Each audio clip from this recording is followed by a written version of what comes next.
పహల్గామ్ పై దాడి విషయంలో పాకిస్తాన్ కి స్ట్రాంగ్ వార్నింగ్ ఇచ్చారు ప్రధాని మోడీ. ఏకంగా పహల్గామ్ దాడి ప్రతీకారం తప్పదని హెచ్చరించారు. ఈ నేపథ్యంలోనే ఒక్కసారిగా అటు ఇరు దేశాలు సిద్ధమవుతున్నట్టుగా అర్థమవుతోంది. సర్జికల్ స్ట్రైక్స్ కి భారత్ సిద్ధమవుతుంటే టెర్రరిస్ట్ క్యాంపులను గుర్తించింది భారత ఆర్మీ. పివేకోలో ఇప్పటికే 42 టెర్రరిస్ట్ క్యాంపులు ఉన్నట్టుగా గుర్తించింది. ఎల్ఓసి వెంట దాదాపుగా 130 మంది టెర్రరిస్టులు ఉన్నట్టుగా అనుమానం వ్యక్తం చేస్తోంది. మరోసారి సర్జికల్ స్ట్రైక్స్ చేస్తామని మోడీ ప్రకటించారు. టెర్రరిస్టులపైన దాడికి భారత్ వద్ద 4 వ్యూహాలున్నాయి.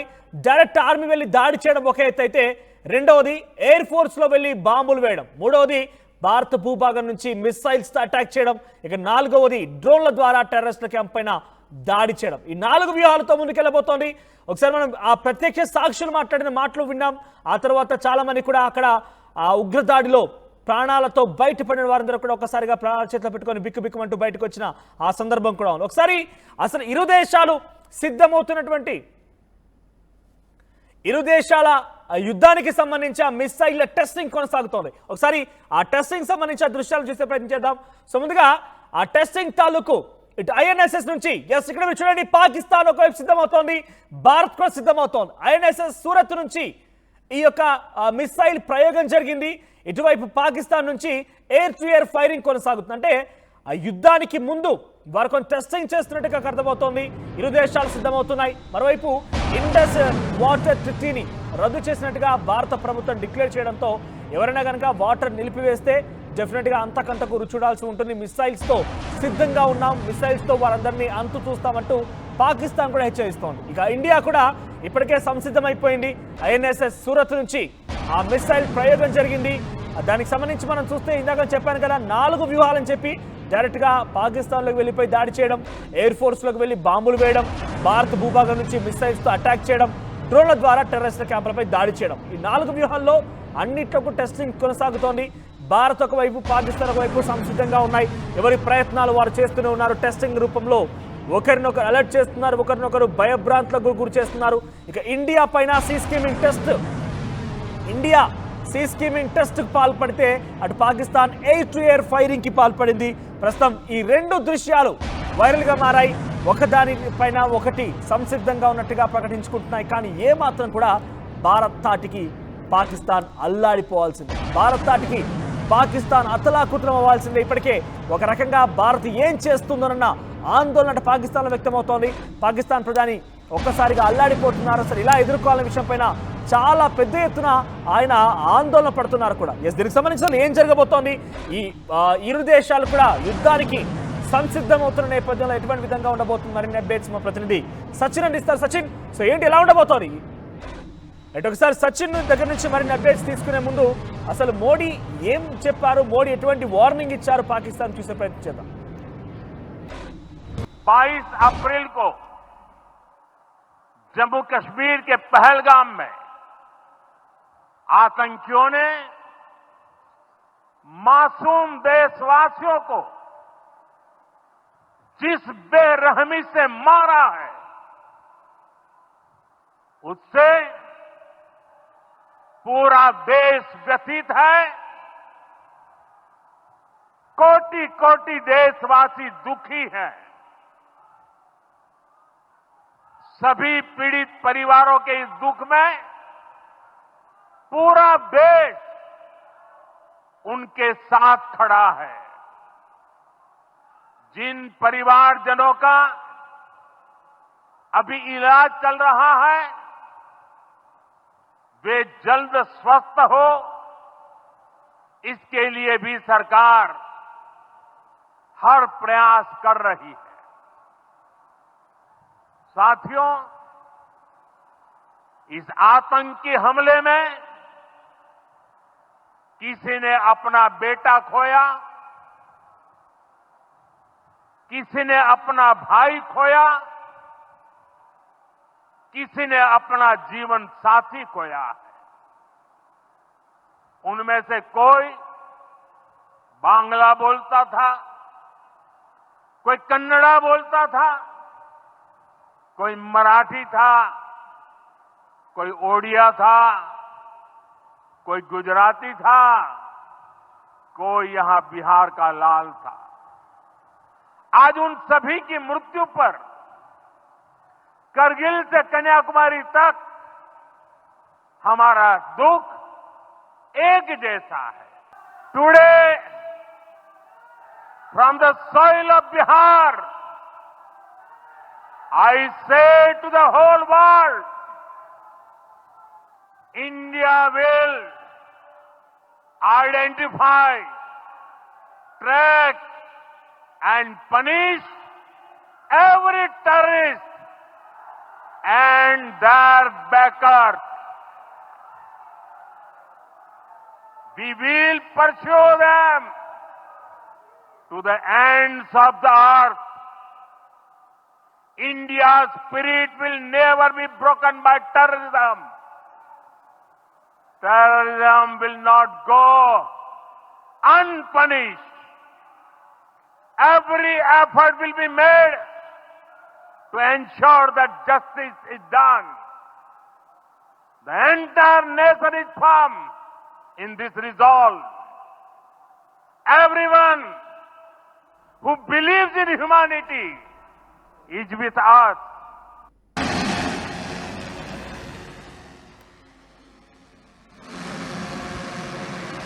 రైట్, ఇరు దేశాలు సంసిద్ధమవుతున్నాయి. ఒకవైపు సీ స్కీమింగ్ తో భారత్ సంసిద్ధమైపోయి టెస్టులు చేస్తుంటే అటు పాకిస్తాన్ కూడా ఎయిర్ టు ఎయిర్ ఫైరింగ్స్ తో సంసిద్ధమవుతోంది. దీనికి సంబంధించి మరిన్ని అప్డేట్స్ ఎలా ఉండబోతున్నాయి, ఇరు దేశాల దగ్గర ఉన్నటువంటి అన్ని విషయాలపైన, అసలు ఇరు దేశాల దగ్గర strength and abilities at the same time విదేశాల నుంచి వచ్చే సపోర్ట్ పైన మా ప్రతినిధి సచిన్ మరిన్ని అప్డేట్స్ అందిస్తారు. సచిన్, ఇరు దేశాలు సంసిద్ధమవుతున్నాయి, వారి టెస్టింగ్లు కూడా సిద్ధమైపోయాయి. అటు ఎయిర్ టు ఎయిర్ ఫైరింగ్తో పాకిస్తాన్ కొంత అలర్ట్ అవుతున్న నేపథ్యంలో ఇటు భారత ప్రభుత్వం కూడా అలర్ట్ అవుతోంది.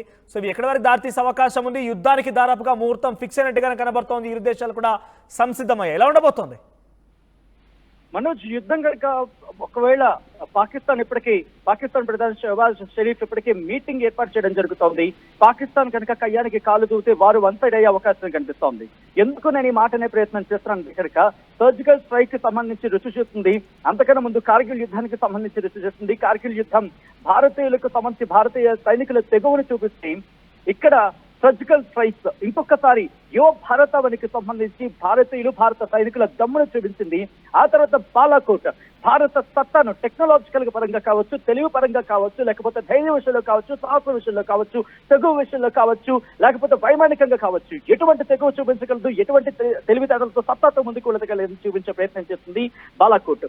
కాబట్టి ఇప్పుడు వీటన్నిటినీ ఈ మేళకవులు కావచ్చు, ఈ మేడవెబ్బు కావచ్చు, పాకిస్తాన్ చాలా ఆచితూచి వ్యవహరిస్తోంది. పాకిస్తాన్ ఊహించని ఘటన.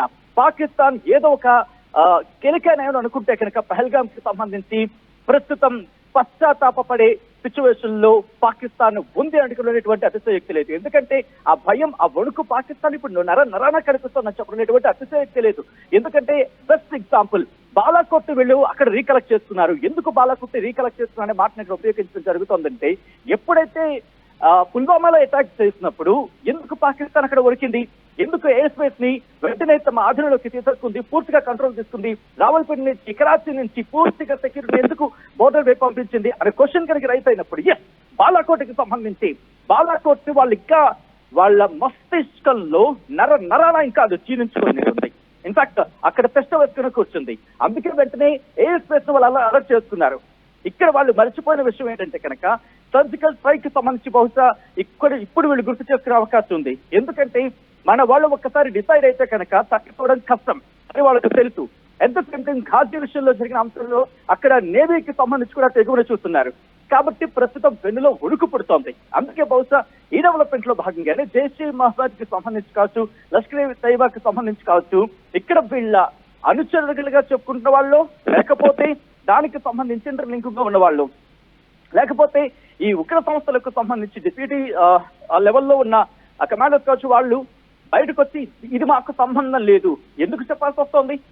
మన తెలుగులో ఒక సామెత ఉంటుంది, గుమ్మడికాయలు కొనుక్కాడంటే భుజాలు తనుకున్నాడంట. అలా ఉండే వీళ్ళు చెందాం.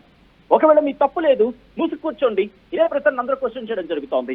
మీ తప్పు లేనప్పుడు ఎస్ మా తప్పు లేదు అనే అంశానికి సంబంధించి చెప్పే ప్రయత్నం, లేదు ఇలా కవరప్ చేసే ప్రయత్నం చేస్తాను ఎవడు అడిగాడు అనే క్వశ్చన్ రైట్ అవుతోంది. Coming back to your question, ఇక్కడ కేవలం తన సత్తా మీద ఆధారపడే అవకాశం ప్రస్తుతం ఇటు పాకిస్తాన్ కి ఉందా? Biggest question mark. నేను ఎందుకు ఈ మాట అంటున్నానంటే కనుక 2022 2022 పాకిస్తాన్ గుర్తు చేసుకుంటే అక్షరాల అడుక్కున్న పరిస్థితి. బహుశా ఈ మాట కాస్త ఇబ్బందికరంగా అనిపించచ్చు, కానీ అక్షర సత్యం ఇది.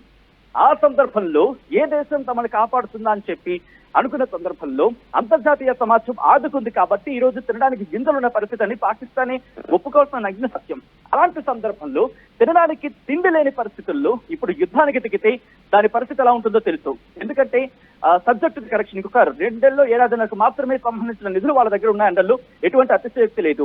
ఇప్పుడు దాని నుంచి ఆ అప్పులు తీర్చుకోవడమో లేకపోతే వీటిలో నేపథ్యంలోని ఆ రోడ్ అండ్ బ్రిడ్జ్ ఇనిషియేటివ్ సంబంధించి దాని గురించి మాట్లాడుకున్న పరిస్థితి. కాబట్టి చైనా ఇచ్చిన ఆ తో కొంచెం ముందుకు వెళ్తున్న సినారియో ఉంది. ఇప్పుడు పాకిస్తాన్ యుద్ధానికి దిగుతుందా? దిగితే కనుక పాకిస్తాన్ నిర్మోహమాటంగా ఇక్కడ 1 రోజు 2 రోజుల్లోనే తల వంచక తప్పని పరిస్థితి అనేది చెప్పుకోవడంలో అతిశయోక్తి లేదని చెప్పుకోవాలి. ఎందుకు నేను మాట అంటున్నానంటే కనుక ఫస్ట్ ఆ ఉన్న ఖర్చు అంతా కూడా యుద్ధానికి సరిపోతుంది. ఆ తర్వాత తినడానికి వాళ్ళకి తిండి గింజలకు సంబంధించి మళ్ళీ అంతర్జాతీయ సమాజానికి దగ్గరికి చేయి జాచి దేహి అని అడుక్కోవడానికి వెళ్లాల్సి ఉంటుంది.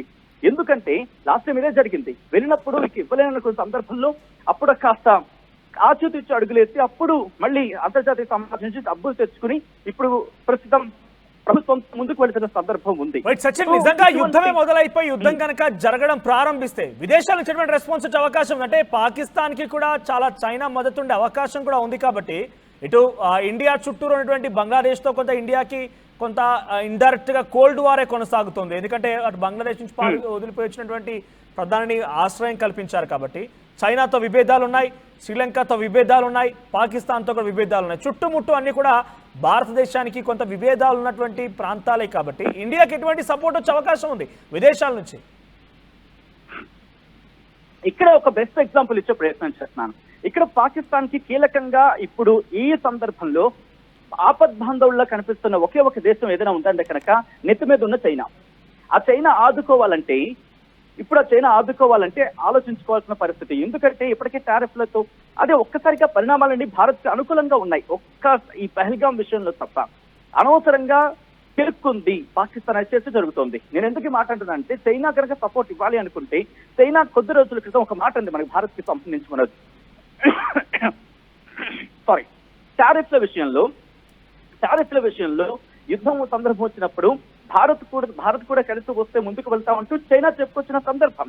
అంటే ఎక్కడో చోట భారత్ కి సంబంధించి ఆపన్న హస్తాన్ని చైనా కోరుకుంటోంది. లేకపోతే వాళ్ళకి ఎకనామికల్ గా ఇంపాక్ట్ చూపించే అవకాశం కనిపిస్తోంది. ఇటువంటి తరుణంలో పాకిస్తాన్ కి ఎందుకు చైనా మద్దతు వెళుతుంది? అందులో అంతర్జాతీయ సమాజం, మరీ ముఖ్యంగా సౌదీ అరేబియా లాంటి దేశాలే భారత్ కు సపోర్ట్ ఇస్తున్న తరుణంలో ఇక్కడ ఆఫ్ఘనిస్తాన్ కి సంబంధించి మనకి సపోర్ట్ ఇచ్చింది, మనకి మద్దతుగా నిలిచింది. ఇటు బలూచిస్తాన్ కి సంబంధించి ఆల్రెడీ వాళ్ళకి ఇంటర్నల్ గా ఇష్యూ ఉంది.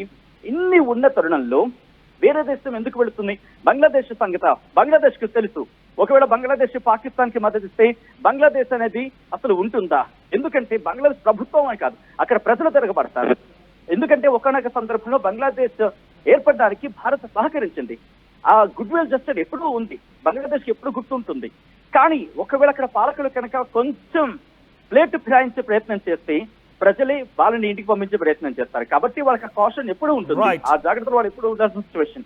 ఇక్కడ మీరు అన్నట్టుగా చైనా అనేది సపోర్ట్ కు వెళ్లే అవకాశం లేదు. But belt and road initiative లో భాగంగా ఒక సపోర్ట్ గా వెళ్ళినా అక్కడ ఆలోచించుకోవాల్సిన పరిస్థితి ఉంటుంది. అంతర్జాతీయ సమాజం ఇంతవరకు మిత్ర దేశంగా ఉన్న రష్యా చైనాకి సంబంధించి అక్కడ అడుగుపెట్టి చైనాతో కాస్త మిత్రబంధం ఉంది కాబట్టి రష్యాతో చైనాకు మిత్రబంధం ఉంది కాబట్టి రష్యా కూడా సూచించి చైనాను హోల్డ్ చేయొచ్చు. సో ఇక్కడ మాత్రం ఏ కోసాన పాకిస్తాన్ కి మద్దతుగా నిలిచే దేశం ఒక్కటంటే ఒక్కడు కూడా నాకైతే నాతో కనిపించట్లేదు. Manoj, thank you Sachin. So మొత్తం మీద ఇది 2 దేశాల మధ్య యుద్ధానికి అన్ని రకాలుగా సంసిద్ధమయ్యాయి. అటు భారత్ పాకిస్తాన్ వారి విన్యాసాన్ని ముఖ్యంగా టెస్టింగ్ కొనసాగుతున్నట్టుగా అర్థమవుతోంది. అంటే యుద్ధం ఏ క్షణమైనా రావచ్చనే సంకేతాలు ఇరు దేశాలు ఇస్తున్నాయి. ఫేస్ చేయడానికి పాకిస్తాన్ కూడా సిద్ధంగా ఉంది. కానీ భారత్ యుద్ధం మొదలు పెట్టిందనంటే పాకిస్తాన్ చెల్లా చెదరైపోవడం ఖాయం. నేను మళ్ళీ ఒక సినిమా డైలాగ్ మీకు చెప్పాలనుకుంటున్నాను. ఎందుకంటే ఇక్కడ డెఫినెట్గా అది అత్యవసరం కూడా. ధైర్యం నింపడం కోసం కావచ్చు, మన సత్తా చాటడం కోసం సమయం కూడా వచ్చింది. అయితే గాయపడిన సింహం నుంచి వచ్చేటువంటి శ్వాస గర్జన కన్నా భీకరంగా ఉంటుందని ఒక డైలాగ్ ఉంది కదా. డెఫినెట్గా అది మీరు చూడబోతున్నారు. కానీ విని ఎరగని రీతిలో భారత్ ఇండియా పైన ఆ యుద్ధాన్ని కనుక మొదలు పెడితే పాకిస్తాన్ చెల్లా చెదరైపోవడం ఖాయం. అది విదేశాల నుంచి కూడా చాలా పెద్ద ఎత్తున ఇండియాకి మద్దతు కూడా వచ్చే అవకాశం ఉంది. పాకిస్తాన్ నాకు తెలిసి చైనా కొంత స్టాండ్ బై తీసుకోవచ్చేమో, కానీ దేశ విదేశాల నుంచి కూడా ఇండియాకి చాలా పెద్ద ఎత్తున మద్దతు వచ్చే అవకాశం ఉంది.